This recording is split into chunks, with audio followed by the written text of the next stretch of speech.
हजरत अली के पास तो कुछ भी नहीं था, इंतहाई गुर्बत, एक ऊंट था। हजरत अली का ये ख्याल था मेरी एक सवारी है, नबी की बेटी से मेरी शादी हो रही है, वलीमा टाइट होगा, इस ऊंट को ज़बह करूंगा मैं। वो भी सिर्फ वलीमे के था और बाकी कुछ भी नहीं था। ये जो नबी ने हजरत फातिमा को कुछ जहेज दिया ना, एक प्याला और ये सब, इसलिए कि हजरत अली के पास एक प्याले के पैसे भी नहीं थे। हजरत अली ने सोचा नबी की बेटी से निकाह हो रहा है, वलीमा तो हो ना। हजरत हमजा ने वो ऊंट ज़बह करके दोस्तों को खिला दिया। अरब में सखावत थी ना, तो वहां कुछ उनके खानदान की खवातीन थी, उन्होंने हजरत हमजा को ताना दिया कि इतना बड़ा ऊंट आपके सामने खड़ा हुआ है और आपकी सखावत को गोया चैलेंज है ये। अरब थे बड़े सखी। हजरत हमजा ये भूल गए कि ये मेरा नहीं है, ये किसका है, ये तो हजरत अली का है। उन्होंने कहा भाई ये वो अरब थे, सखावत है ना उन लोगों में, कोई सखावत का ताना दे जोश में। हमारे यहां तो ताने दे दे के मार दो, कमबख्त की जेब से पैसे नहीं निकलेंगे। कहेगा यही तो है, वो अरब थे ना, अरब। उन्होंने शायरी की, औरतों ने ताने दिए कि हमजा ये ऊंट खड़ा हुआ है, और उन्होंने कहा वो ऊँट है उसकी। हजरत अली फरमाते हैं मैं जब आया तो मैं अपने आंसुओं पे काबू नहीं रख सका। बारात अली की हजाम के दरवाजे पे आ गई। बारात घर से चली तो बारात का रोब ही बड़ा था। हुस्न का सदका यूसुफ बांट रहा था।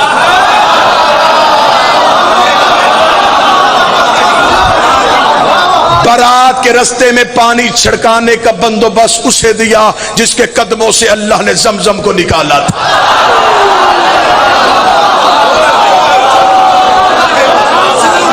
इब्राहिम ताजे खुल्लत सर पे रखे हुए था। दाऊद अपनी जुबान से अली का सेहरा पढ़ रहा था। मूसा और ईसा चल रहे थे। बारात रोब से हजाम के दरवाजे पे पहुंची। दरवाजे पे पहुंची तो बरातियों को रोब थम गया।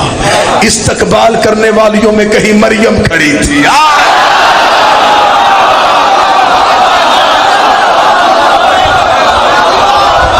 कहीं हवा खड़ी थी, कहीं सारा खड़ी थी। खुद अली ने अपना निकाह खुद पढ़ा। मासूम का निकाह सिवाय मासूम के कोई नहीं पढ़ सकता। अल्लाह जाने अबू तालब कौन था।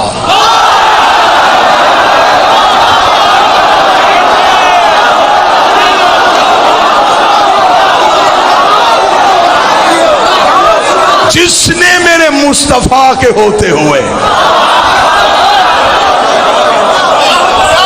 मेरे मुस्तफा का निकाह पढ़ दिया।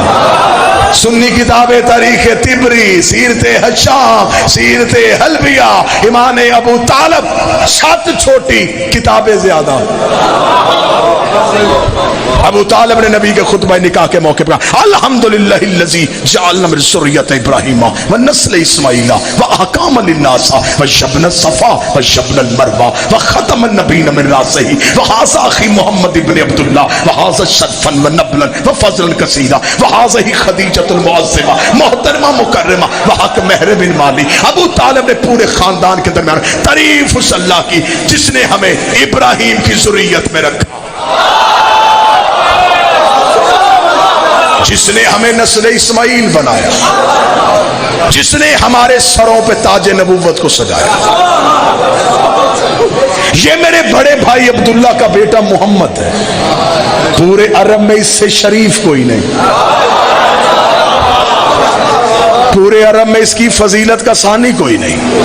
मैं इसे साथ लेके तुम्हारे कबीले की बाइज्जत मुअज्जमा मस्तूर खदीजा से इसका निकाह पढ़ने के लिए आया। ये कहने के बाद खानदान खदीजा को देखा जिनके नौकरों के कमरों में सोने की पेटियां थी, ईरानी कलीन बचे हुए थे। अबू तालिब उठे, अपनी हल अता वाली चादर को अपने सानू पे लिया और लेके कहने लगे, ए खानदान खदीजा, हक महर तुम बताओ, रकम मैं देता हूं।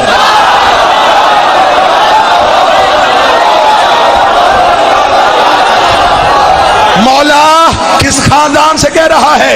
इनके ईरानी कलीन, इनके रेशमो दीवा के पर्दे, इनकी 80,000 ऊंट तजारत करें। तूने कहा जो मांगे, जमीनें मांगी कहां से देगा, आसमान मांग लिए कहां से देगा। अबू तालिब का गुस्ताख न बन, अल्लाह ने कायनात में वो चीज पैदा ही नहीं की जिसमें मेरे अली की हुकूमत ना हो।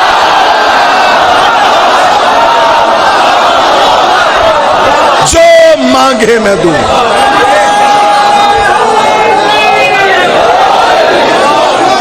कितना हक मेहर दिया? 700 मिसकाल चांदी। दीनियात में बच्चों को सवाल देते हैं, मर्दों में सबसे पहले इस्लाम कौन लाया?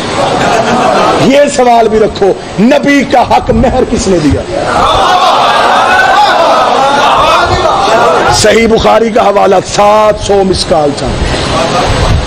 अब अगर मैं अभी डॉलर पाउंड बताता, आपने अभी ज़रबे दे लेनी थी, कितने बनते हैं? अब आप मिसकाल सोच रहे हैं कितनी होती।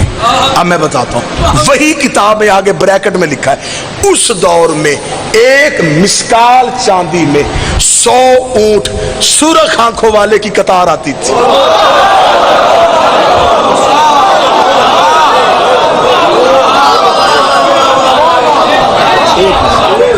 अबू तालिब दिया 700, अरबों को अभी तक 100 ऊंट नहीं मिला।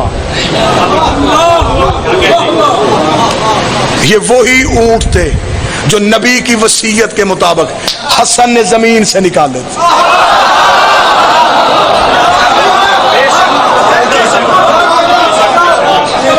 अली ने, अब मुझे सरकार अब्बास पढ़ने दो, अली ने खुद निकाह पढ़ा। उम्मुल बनीन की डोली दहलीज अमीर पे पहुंचे।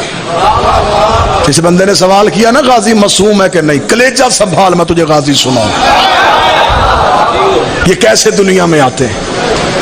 बीबी जनाब सैयदा की दहलीज पे आई, शहजादी ने पांव नहीं रखा, सर सजदे में रखा,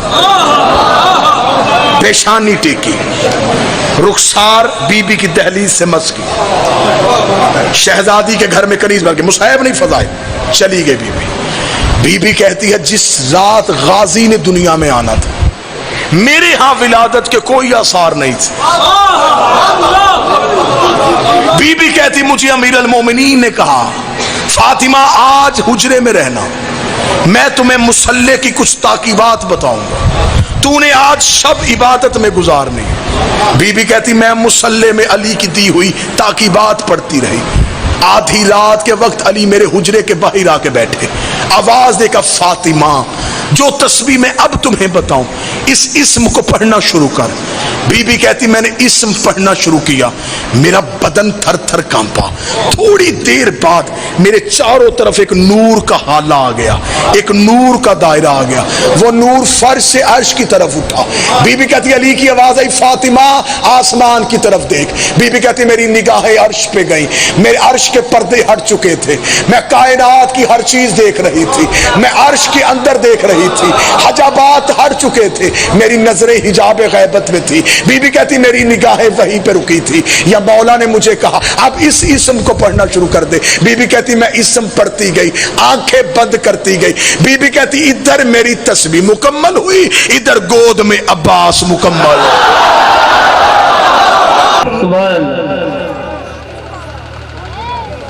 2 महीने की थकी हुई आवाज है, लेकिन से पाक का ये पैगाम है, तो इस वक्त इतनी आवाज मुझसे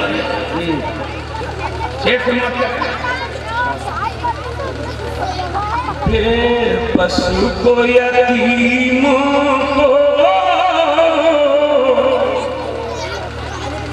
सीने से लगाया है, दुनिया ने गिराया था,